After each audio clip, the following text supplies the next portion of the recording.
doing multitasking every single minute, I would say, where we end up not giving 100% to what we are doing. Say I'm feeding my kid, but at the same time, I'm checking my phone, I'm checking my laptop. My focus is not exactly on feeding the kid.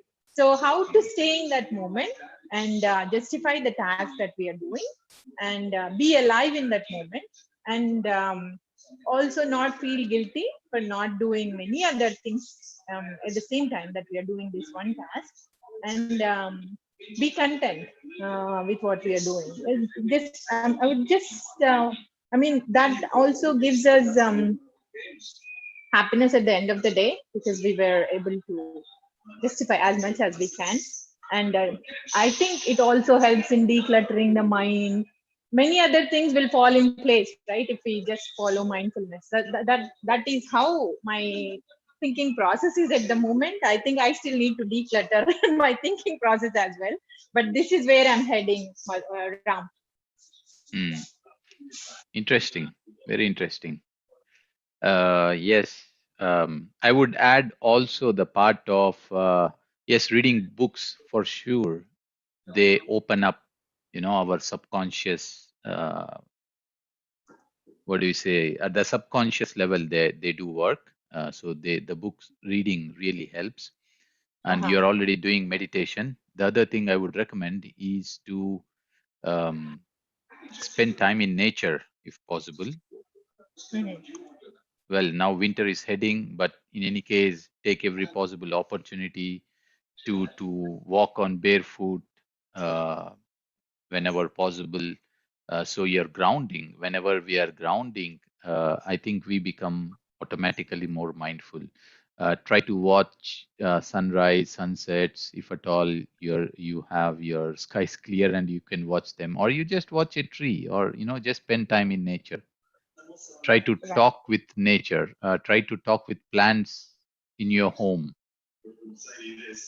And Right. when you realize that everything you're talking, these plants are responding, it will automatically bring a tremendous shift from inside. Hmm. Yeah. So Yeah. little things will bring greater and greater changes. True. True, Ram. Yeah. So we Yeah. don't need to reach a greater change. We need to do little things, and that little thing will bring the greater change. Yeah, makes sense, Ram. Thank you Yeah. so much. Thank you so much Most for welcome. adding this. Yeah, thank you. Most welcome. Most welcome. Very good, friends. So let us start our journey today. Take a comfortable posture.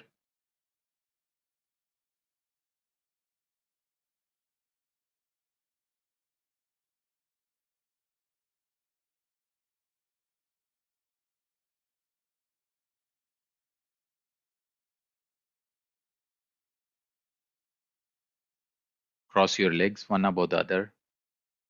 Clasp your hands, fingers into fingers. Kindly take off your glasses if you are wearing any.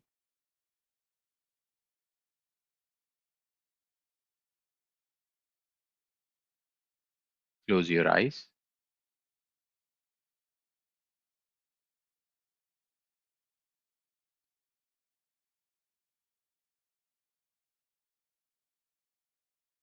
And just relax.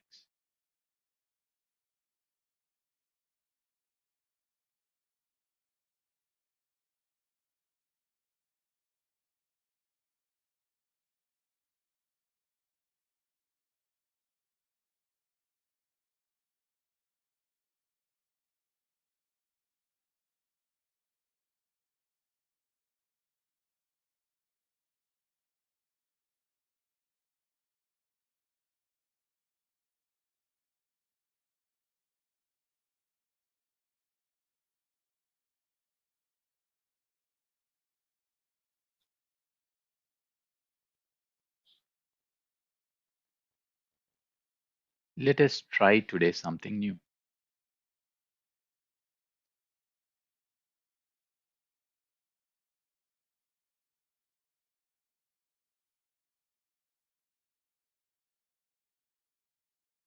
Everything that comes to your mind now, a thought, a memory, a worry, whatever it may be, just unconditionally say thank you.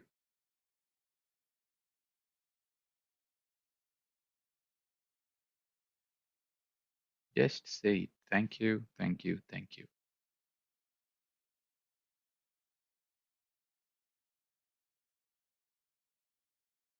Every time you become aware, the same thing. You hear a sound, you realize immediately why this sound is coming now. The moment you realize you are having this thought, you just say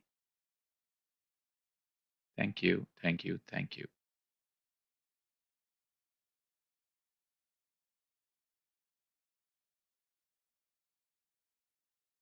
You have a thought of your day, of your work, however good or bad that memory is. The moment you realize you have this memory, just say thank you, thank you, thank you.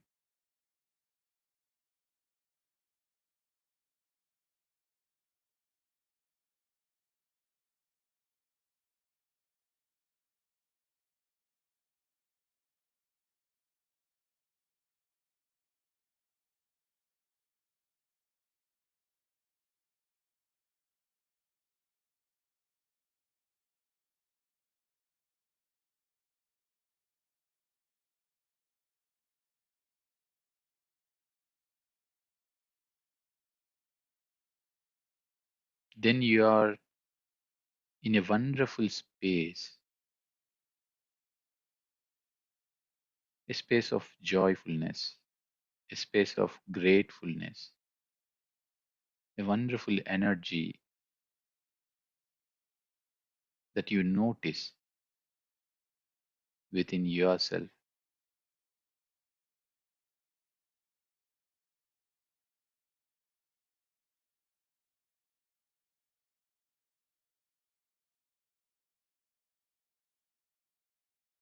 Every moment of gratefulness changes the vibration, changes the energy. Just realize that how your body, each and every cell of your body, dances in that wonderful energy of gratefulness.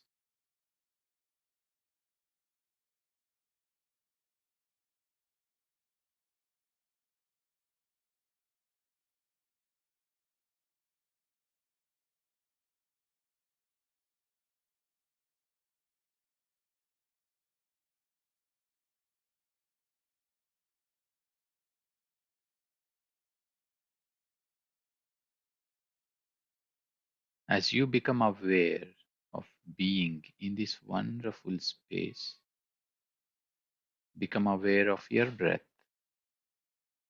the normal inhaling and normal exhaling breaths.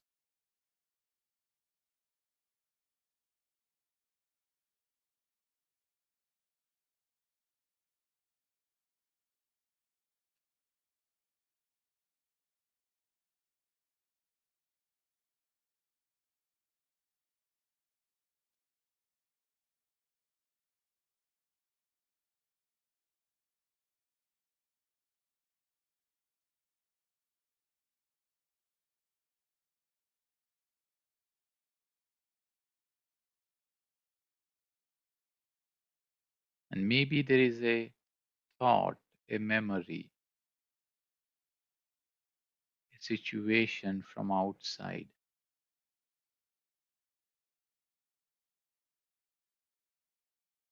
The moment you become aware, just say thank you, thank you, thank you. And notice how your body resonates in this energy of being grateful.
any stressful situation, any discomfort, everything you become aware of, just unconditionally say, thank you, thank you, thank you. And just notice how the energy shifts.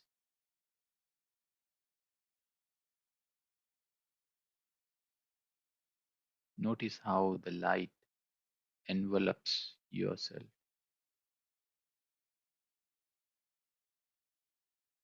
how the energy gets magnified in that space of being grateful.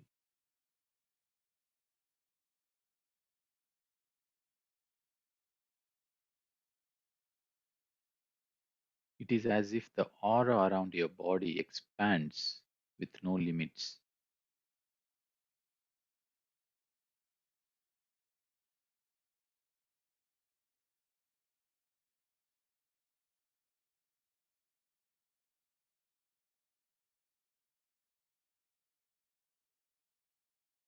And breathe in and breathe out that energy.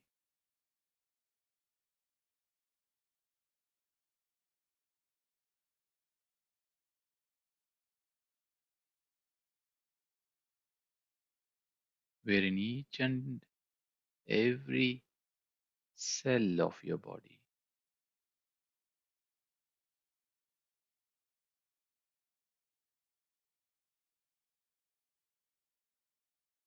feels this energy.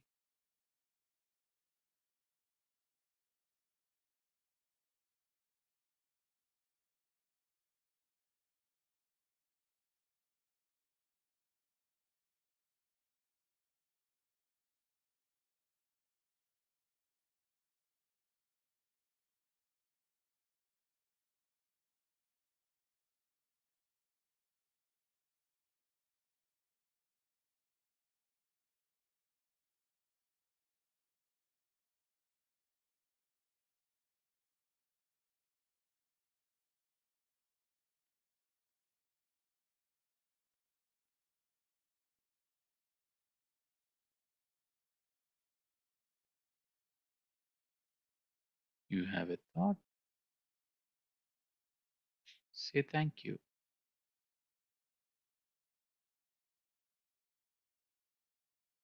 and feel the energy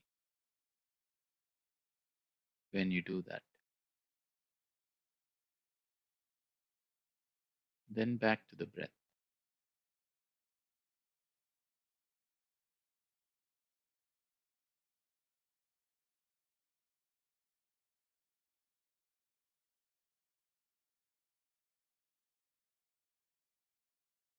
Nothing more, nothing less. Just being grateful.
HMT industrial workers.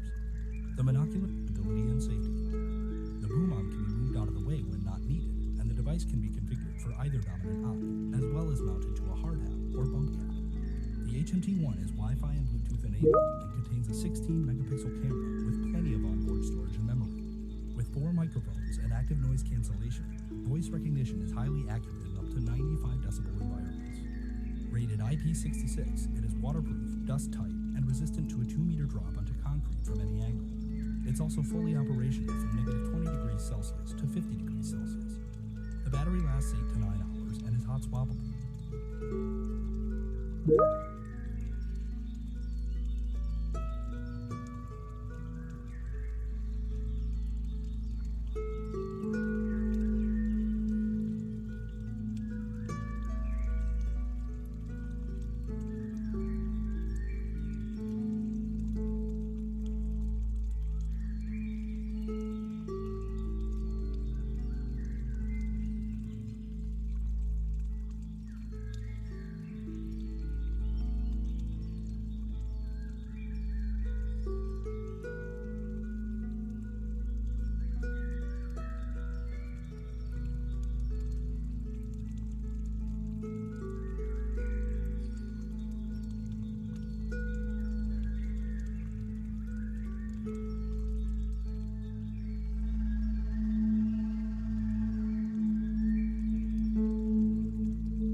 Last 2 minutes, friends.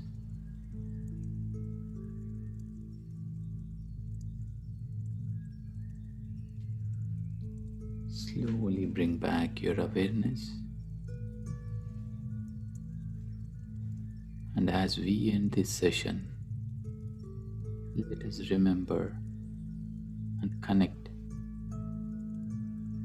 to the same vibration and the energies with which we started. The vibrations of being grateful.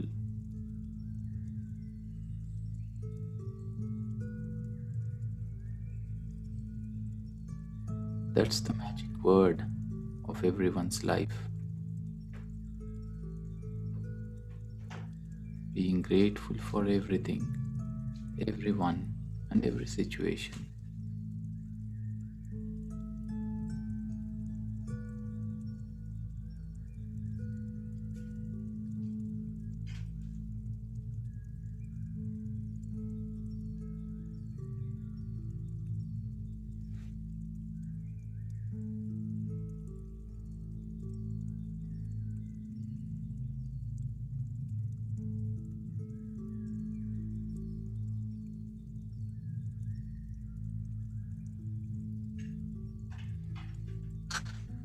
Last 1 minute. Slowly bring back your awareness to your physical body, to your surroundings.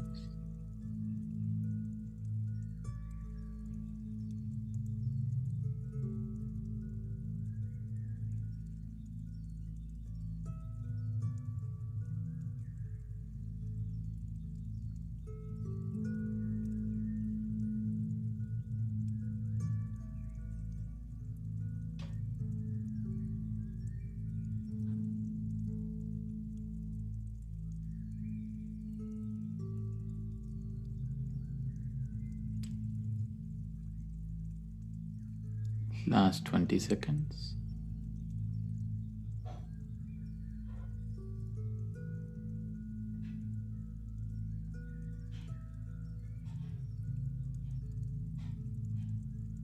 Five, four, three, two, one, zero.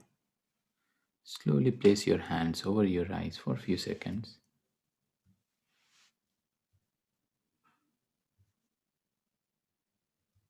And whenever you're ready,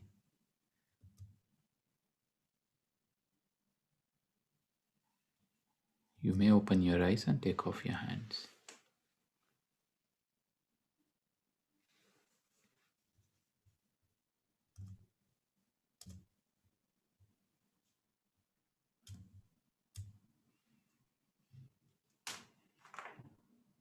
Welcome back, friends. Hope you all had a wonderful meditation. Anyone would like to share your experience? Kindly unmute yourself.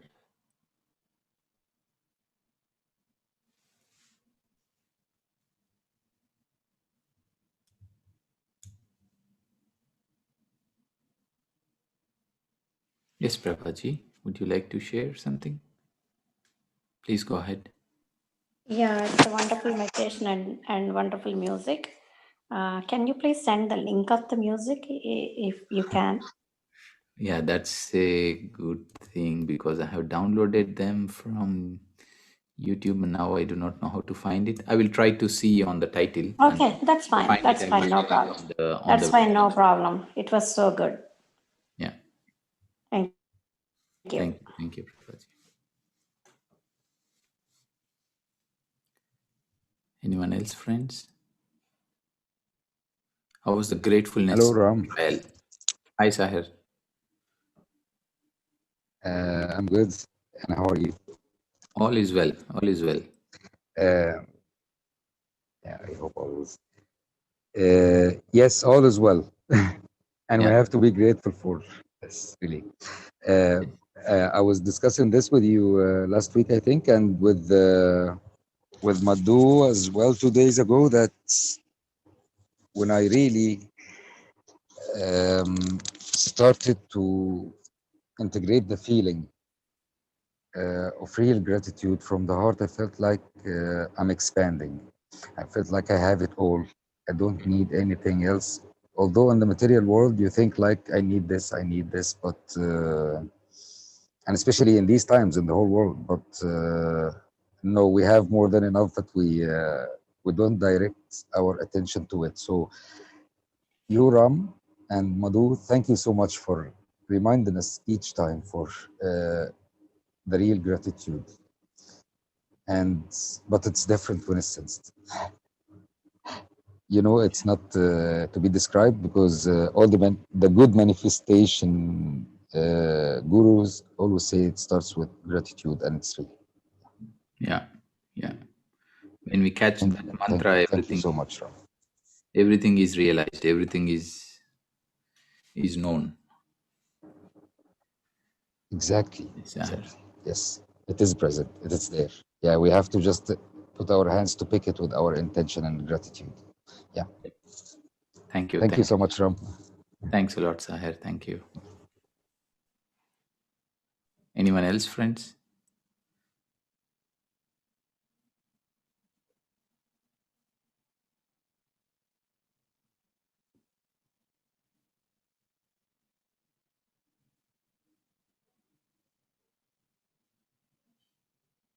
Okay. So we move now into the next part.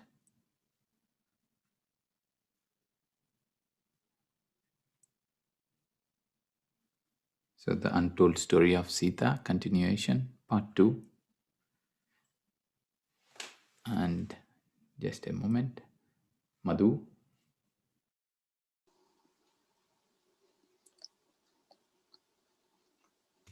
Yes, Meenaji, would you like to say something? Yeah, it was beautiful meditation, Ram. The music was also good. The, Yes. I have a question, like ask when Yes. we do with different masters the meditation. With few masters, we get connected quickly. Yes. Like we go into deep meditation within 1 or 2 minutes. I don't Yes. know about others, but it's with me. I go into deep meditation within like few minutes, and if with other masters, I couldn't get connected. Is there a reason why, or is it my mind thinking that way? Sorry to interrupt, but that's my question too, Meena. Thank you for bringing that up. I was hesitating to ask this because I don't want to offend anyone. Like all masters are same, because you always say, right, everyone is a master. But Yes. why is there difference in their energies? Or if they do meditate for number of years, we get connected with them deeply. I'm not understanding why is it so with me.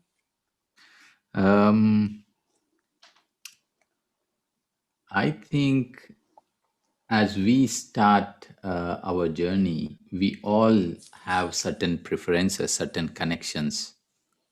Yeah.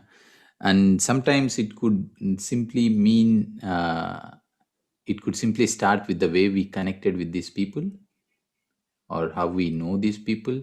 And later on, how we energetically connect with them. There could be certain things that we do not know, but somewhere deep inside, there is a connection. Yeah. And as we move on and on and on, all these connections become same, and with anyone and with everyone we find the same pleasure, we find the same connectedness as we move on.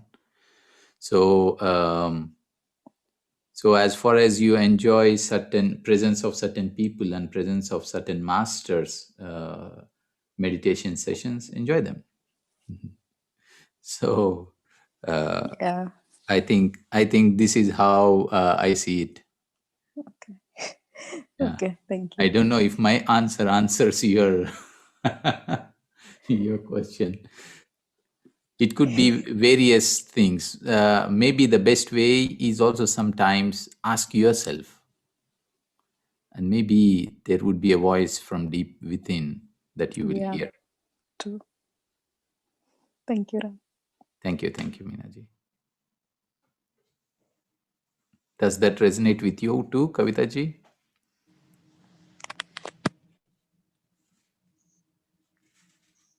Oh, I was on mute talking.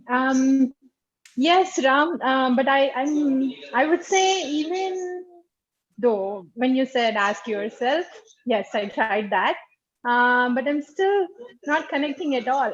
So with some masters. So that's where I'm kind of struggling. So maybe time answers, or constant practice answers that. Yeah, I'm kind of confused at the moment. Yeah. Okay. Yeah, there could be many dimensions to every question, and not necessarily one particular answer could be the right answer to everyone. And yes, maybe certain times it could be that aspect of ourselves within us which we do not like about ourselves is also present in the other person, and you do not match with those frequencies. I do not Yes, know. this definitely helps, Ram. Thank Yeah. you. So there could be many reasons, and you will have to find out your own reason why it is, and finding it sometimes by yourself. You can basically, I think you can move on, or rather you can find a coherence with everything when we know why we are not in coherence with some things, right? In the end, our intention is always embracing everyone and everything into oneness. So we all need to find our own reasons. Yes, Mrudula ji, you would like Oh, to add? I was going to comment. So, what they're saying, I've experienced that over the years. So, the group energy is different. The group energy is actually puts people into more a deeper meditation. So that's why, and actually, the group energy when you all meet in person is different than the group energies of the remote, but the energy itself is much stronger and deeper with the group energy. I don't think it's just related to one master or this master or that master, it's the group. So with Ram always saying, you know, how we are in this Beam family group, it's our group energy. It's not the one person or two people, it's our whole energy that if you're having deeper meditation, it's our group itself. It's all our physical beings and all our energies together. So I don't think it's dependent on one master that's heading the group or, you know, something like that. It's the entire group energy. We all struck this group where we all feel very good about this group. Our energy levels are good in this group. So I don't know. It could be because of Ram and Madhu. It could be because of all of us together. I don't know. That's my share, if that makes any sense. This is also true, Mrudulaji. You are completely right. We all add our energies, each of our energies and intentions and beauty into the group. Yes, you are completely right. This is also true. Yeah, because this is the group that I share a lot. I don't share much. If I don't know, I join other groups, but I don't share much. There's something about the energy of this group as a group that I feel comfortable to share the things that I normally don't share. There is another group that I have similar deep meditation with, but that group has so much energy because there are 500 people in that group. But this group, even though we're not that big, the energy is so good. So that's why you're probably feeling, you're going into meditation so quickly because the group energy is very good in this group. I can attest to that because I've been in different groups myself. So, but Ram and Madhu are very good masters. That I can attest to that too. So but it is our group energy that's excellent. So you're all part of the group, so you're all contributing to your, our experience. So Yes, what we anyway, I all hope that add. makes sense, huh?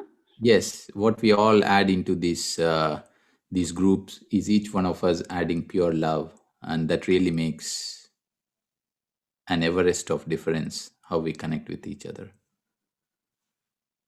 Thank you, Mrudulaji. Anyone else, friends?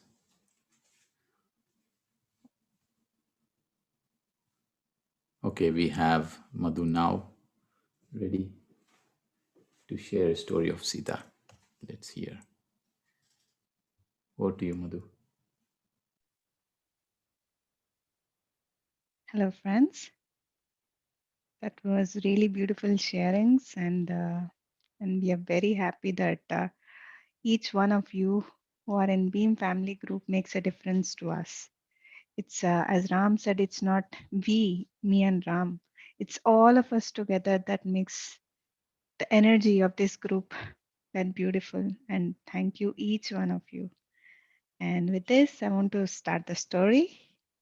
Yesterday, we have heard where Meenakshi leaves her physical body, and that ends the part one. That means part one is the one birth of Meenakshi, and the second part, which is rebirth in ancient Ayodhya. I want you all to close your eyes when I'm reading this. I was born into a Kshatriya warrior caste family in the last declining Treta Yuga, the second of the four great ages of humankind. My father worked in the administration of the kingdom of Ayodhya. He was a most loyal servant to the Maharaja Sri Ram and worked untiringly to achieve the task set for him. My mother was a modest woman and took a back seat in our family, bowing to the desires and demands of my father. Of all their children, I was the youngest and only girl.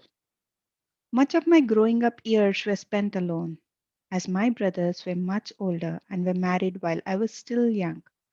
So I naturally drifted toward my mother and helped her with various chores. From an early age, I found great satisfaction in serving my parents. In fact, I had come to think that was how I would spend my life. Every now and then, my father would remark to my mother, Anasuya will make a very devoted wife. Her nature is to serve. I was pleased to hear the second part of this remark, but not the first, as from an early age I was intent on not marrying. The very thought gave me great anxiety. It was a time of growth and expansion, prosperity, and innovation in the kingdom, and my father traveled a great deal, often to the far reaches of the kingdom. By the time I reached the age of 7 or 8, our beloved Maharaja, Ram, had died, leaving his two sons to rule in his stead. I had the opportunity at that time to be educated at a new Gurukula established for young girls. Gurukulas typically were schools where male students lived near or with the Guru. The education of girls had been a passion of Maharani Sita, although she didn't live to see its implementation. After her death, Sri Ram made it a priority to establish a place where girls could go for learning. There had been much resistance, but he persisted, and in the end won the consent of the sages and rishis to start a small non residential school for girls. Learning had begun to flourish under Sri Ram's rule. Before that, it was reserved for Brahmins, princes, and other of high standing. But with the marriage of Mithila and Ayodhya, a new interest in the knowledge had emerged. But with the marriage of Mithila and Ayodhya, a new interest in the knowledge had emerged. It was said that Maharani Sita had come to balance Ayodhya's growing might. Power without wisdom could indeed lead to unwanted results. It was not just learning we were to acquire, We all lived in the shadow of what had happened to Lanka when their ruler, Ravana, one of the most knowledgeable and scholarly figures of the time, grew arrogant beyond control as a result of his power. It was more than scholarly learning that was needed now. We would learn humility, devotion, and service. And these were the prime qualities of our Maharaja Sri Ram. He was an example for us all, as my father never ceased to remind the family. Our Maharaja had encouraged the education of girls, and although my father was reluctant to send me to the Gurukula, as I would be the first girl in my family to attend, my father felt it was his duty to do so. The experience turned out to be a mixed one for me. After several years in the Gurukula, a teacher one day recited the narrative of Sri Ram and Rajkumari Sita. At that point in the story, when Sita is captured by Ravana, I cried out, "No, it is not true," and ran from the group. Nothing could convince me that this part of the story was true. My father was called, and I was taken home, quite shaken. After that, I refused to attend the Gurukula. My father tried to reason me. "What do you think led to the Great War?" he asked one day. "If it was not the kidnapping of Maharani Sita." "I don't know," I cried. "But I'm sure she was not kidnapped. I'm sure of it." It then became a rule in my family never to discuss this part of the story. As far as I was concerned, the Maharaja and Maharani had gone into exile, completed their time in the forest, and then returned after 14 years. Yes, there was a war, and Ravana was defeated, but it had nothing to do with our Maharani. Somehow, I felt that the part about the abduction of Sita was a betrayal of her, a diminishment of her abilities. Surely she could have protected herself, I thought. One with the courage to enter the jungle and live there for 14 years was not without the means of self defense. Besides, Maharaja Ram would never have allowed this to happen. So my thinking went, but I could never quite express the emotions roused by this part of the story. After my withdrawal from the Gurukula, I began to spend more time helping my mother in the kitchen. I remember one occasion where my mother and I had prepared a wonderful meal. As one of the servants was carrying the tray of food to the room where we normally took our meals, she tripped and everything spilled to the floor. Immediately I ran to clean it up. My father entered the room as I was on my hand and knees wiping up the mess. He addressed me sternly, asking me to get up from the floor and let the servant take care of the cleaning. I was dismayed, as he had never spoken to me in that tone before. My mother, seeing my hurt expression, took me aside and explained that my father believed everyone had a proper place in the household, and we must respect that. I should not be performing the tasks assigned to the servants. I did not understand this, and the incident stayed with me for long after. My favorite place in Ayodhya was the sacred river Sarayu. She was a beautiful river, clear as crystal and swift as a bird, with her wavelets whispering a captivating song as she hurried by. It gave me deep inner comfort to sit by her side and listen to her music. I could stay there for hours if permitted, but rarely did I have the occasion to do so. With so many foreigners now entering our city for trade and exchange, it was no longer considered safe for young girls to be outside alone. When I had the opportunity to visit my friend, the river Sarayu, I had to be accompanied by a member of her household, which took away some of the pleasure for me. Deep inside, I felt the river had a message for me, a very personal message that could only be conveyed if I were unattended. I waited for the opportunity for this private audience, but it did not happen, and so the message was not transmitted to me. As I grew older, I laughed at my childish idea that the river would speak to me, and eventually This concept faded from my mind. I had hidden within me a stubborn streak. Although I was complained in most matters, when something struck me deeply, like the story of Maharani Sita's capture, I was uncompromising. A similar response emerged when the time came for the discussion of my marriage. There was an acquaintance of my father's who also worked in the administration of the kingdom and who had a son not much older than me. My father thought this a good match and had from time to time mentioned it to me. I didn't take it seriously and so never responded. But one day he brought up the subject in a more determined manner. I was now of a marriageable age. When I when I heard the serious tone in his voice, I burst into tears and declared that I would never marry. It took him some time to calm me down. Why such an outburst? He asked in astonishment. All girls dream of marrying a good man. With a heaving chest, I pleaded, please don't force me, Pitaji. Seeing the fear in my eyes, he sought to comfort me. I would never force you to do anything, child, but I want to understand your feelings. Why this reaction? Because because I know I will die if I marry, or my children will die. Tears were pouring down my contorted face. Die? What nonsense! Who has told you this? Something terrible will happen to me. I just know it. I was trembling like the earth when things go awry. Seeing my condition, he took me in his arms and said, I would never let anything happen to you. This scene was repeated several times before I saw my parents become truly alarmed. I myself did not understand my emotions. I only knew that deep inside me I felt something terrible would happen if I married, and the very thought sent waves of fear through my being. Finally, one night, I heard my father ask my mother to find someone who could heal me of this fear.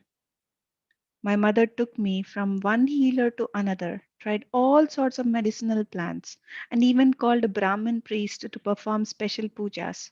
But nothing could erase the fear that stalked me. Then one evening, I overheard a conversation between my parents. My mother was explaining to my father that she had heard that one Mithila attendant of the Maharani still lived and was said to have healing powers. But she's far away, my mother explained. She still lives near the hermitage where the Maharani spent her last days. I don't know if she would see us or whether she can help, but perhaps it is worth a try. We have no other option, replied my father. There is a deep seated fear, perhaps from a past life, and we must find a way to resolve it if she is to find happiness in this life. Perhaps the blessings of our Maharani will flow through this woman. She would be quite old now. She may not even be alive anymore. The woman who told me of her said it has been a few years since she has received any word of her. I don't know much about her, except that it is said that Maharani had conveyed to her much knowledge of the plant medicines, and people from here used to travel all the way there for healings. I am told her name is Soma. I was listening quietly outside the room, not wanting to make my presence known. But when I heard my mother say the name Soma, a slight expression of surprise involuntarily escaped my lips.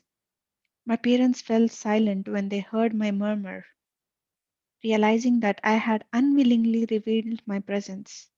I entered the room. My parents looked at one another, unsure of what to say to me. Pitaji, I pleaded, looking at my father. I want to overcome this fear as much as you want me to. Please let me go meet this woman. I feel that she will be able to help me. Yes, of course, your mother will take you. It is a long journey, but you will be sent with supplies and guards so that you can safely make the trip. My heart began to flutter at his words. Did I really have my father's blessings to go meet the woman who had cared for our Maharani for the most of her life? Feelings that I had had for the Maharani since childhood, but which had been put aside during my growing up years, now re emerged in full force. She would be able to tell me what had really happened to the Maharani in the jungles of the south. I alone, it seemed, among all the people of Ayodhya, had refused to believe the story of the kidnapping. She would confirm my intuitions. Of that I had no doubt. And then I could refute this story to all. Perhaps she also could help me understand why I had such a fear of marriage. When my mother saw the glow of hope on my face, she cautioned me. Don't get your hopes up, Anasuya. We don't know if she will meet us or even if she is still alive. It was too late. My hopes had been raised, and I lived the next few days in anticipation of meeting Soma. We set off some days later for the journey, which took place without incident. As we traveled through forests and villages, I wondered why the Maharani had chosen to live in such an isolated place rather than in the comfort of Ayodhya. I had never traveled outside of the city before, and every detail struck me. I wondered at the village life, the animals, the thick forest. Journey gave me a taste of the extent of our kingdom. Previously, my universe had been contained within the walls of Ayodhya, but now I was discovering the world beyond. It made me wonder what it must have been like for the Maharani and Sri Ram to have traveled all the way to the ends of the land, to such distant places I could not imagine. In my wildest dreams, I could not have envisioned the world that lay beyond our narrow streets and peopled markets. My father was a respected administrator in the government, and we knew we would be well received at the hermitage near the place where Soma was known to dwell. My father had already sent word of the reason for our journey and our intention to meet Mata's attendant Soma. The day's light was quickly fading, and we had to race against time to reach there before being fully enveloped in darkness. When we arrived at the hermitage, I was surprised by its modest appearance. My mother had warned me that we would have to accept whatever accommodations were offered, as ascetics live a simple life. The Guru, spiritual teacher of the hermitage, came to greet us and received us warmly. After having us shown to our modest but clean room, he invited us to join him for the evening meal. It was then that my mother inquired about Soma. Is she still alive? My mother asked. He nodded with a smile. Very much alive, but aged. Does she receive visitors? We have come all the way to see her. Then my mother added, I'm told she has healing powers. He laughed. Without confirming or denying, he replied, it has been many years since Devi Sita left her physical form. At first, many people used to come to see Soma. Now, hardly any visit. Whether the people of Ayodhya came for healing or not, whether they received what they came for or not, I cannot say. I know for sure that Soma would deny any healing power. She would say that whatever is given comes from her Mata. That is what she called Devi Sita. Now only the wandering ascetics come by. I hear that she continues to feed them all despite her age. No doubt she will insist on feeding you as well, he chuckled. But you may take your meals here, and you are welcome to stay as long as need be. Whether your daughter receives healing or not, I am sure the visit with Soma will be well worth your long journey. Well worth it. But I must warn you, she spends most of her time in silence these days and doesn't speak much. It seems as if she has already entered the other world. Every now and then I am able to visit her, but we just sit in silence. Sometimes she does not even open her eyes, and I am not sure she is aware that I am there. Yet her body persists. Only she told me that she will only leave when her mata comes to get her. She's waiting for that moment. I couldn't sleep that night. Although it wasn't due to any lack in the accommodations, everything was suitable. It was a nervousness, an anticipation that I couldn't explain. I sat outside the small guest hut my mother and I shared, gazing into the starlit sky, when suddenly I was overcome with emotion and inexplicably my chest began to heave. I let the tears flow from no apparent cause. On the journey, I had already decided that after this visit, I would acquiesce and agree to the marriage my father wanted, even though I, my husband, or my children might die as a result. Whatever would come, I would accept it. I would not go on with this tension with my parents, causing them such worry and concern. I would hide my pain deep in my mind so they would no longer know of it. But I knew that this issue was not the cause of my tears. They were not tears of sadness or fear. They seemed to be tears of relief, relief from what I didn't know. All I knew was that I felt deeply comforted in knowing that I was to meet this attendant Soma. I waited through the night for my mother to awaken, and when she did, just after dawn, I was already dressed and ready to go. Let us take our meal first, she replied, trying to slow me down. I nodded, but my mother could sense my eagerness and so did not take much time in preparing herself. After our meal, one of the residents of the hermitage offered to lead us to the hut where Soma lived. It was not a long walk, but we had to enter the forest to arrive there. Soon a clearing was in view, a small abode built near a series of rock outcroppings. My nervousness increased as we approached the hut. Our guide left us once it was in sight, and as we approached the door, I stopped. My mother was also paused. Would you mind, Ma, if I went in by myself? She smiled and nodded. Of course not. I will wait outside. I pressed open the door. The early morning sunlight had just begun to stream into the room, chasing away the remains of darkness, and I could perceive in the corner a woman seated on the floor. A beam of light fell on her form, and before me I saw a beautiful young woman with dark hair streaming down the sides of her round face, her head covered simply by an orange cloth. That vision lasted only for the briefest second. As I stepped closer, the beautiful woman transformed into a very aged figure seated in meditation. Her eyes closed, her deeply lined face still as the silent sky. My breath seemed to stop the moment I saw her. Emotions roiled my insides like a rumbling sea. I didn't know whether to laugh or cry, to stay or leave, to remain in the spot where I stood until invited in, or to approach closer. The minutes passed. Still, I didn't move. Perhaps it was the brilliance of the morning rays that brought her back to the world. It was only when I heard her feeble voice say, "Come, child, you may enter," that I took another step forward in the small room where she was seated. So, thank you, friends. And tomorrow we will be knowing Finding Soma. That's the next chapter for tomorrow.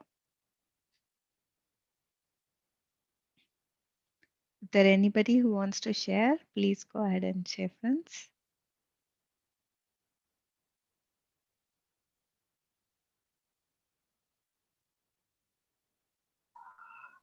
Yeah, hello. Good evening, Akka. Yes, good evening, Uday. I'm very sorry I couldn't join in meditation, so I was outside. So I thought to come, but my tram got delayed, so I came lately. So thankfully, I joined this session, storytelling session. That's good, Yeah, Uday. as usual, it's very nice. There's a lot of thing we can learn from Soma. Like Mm, until the last stage, mm, the commitment she had with the Mata Sita yeah. and her will. It's Yes. absolutely amazing, Akka. Yes. Yes. Yes, Uday. I don't want to finish the session, but today's session is really shorter. So I I thought know. it would. I Usually, thought it would last longer. yeah, Yeah. usually every day I'd been reading because since it was weekend yesterday and day before, I thought I'll read 2 chapters. Since today is a weekday, and I thought let me read one story. I can read I can read the whole book if you're ready. It's just that like I don't want to take too much of your time as well. Yeah, Akka. Yeah, that's good. Okay, Akka. Yeah, Thank you so. Thank thank you you, very ma. much, Akka. Thank you there. Yes, anybody else, friends?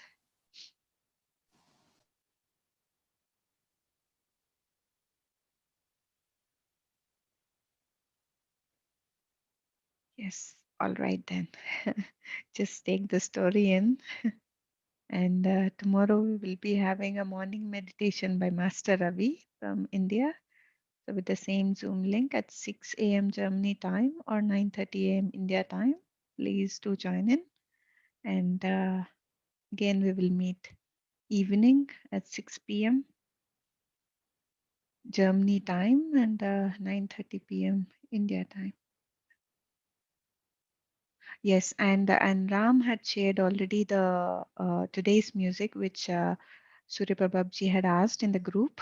So it's in the chat. Please, you can see it, Surya Prabhabji. And we will all see each other tomorrow. Then have a lovely night, a day, and a lovely evening. Namaste to all. Madhu, hey Yes, Madhu, Archana. Archana here. Yes, Yeah, yes, can Archana. I call you separately Yes, please. You can call uh, me now. on the same number You can call me on my WhatsApp number. Yeah, on the WhatsApp number? yeah, Oh, okay, okay, yeah. sure, sure, sure. All right. Thank you, Yeah, Madhu. Thank you. yeah, yeah, Archana. All right, friends. Bye bye, all. Namaste.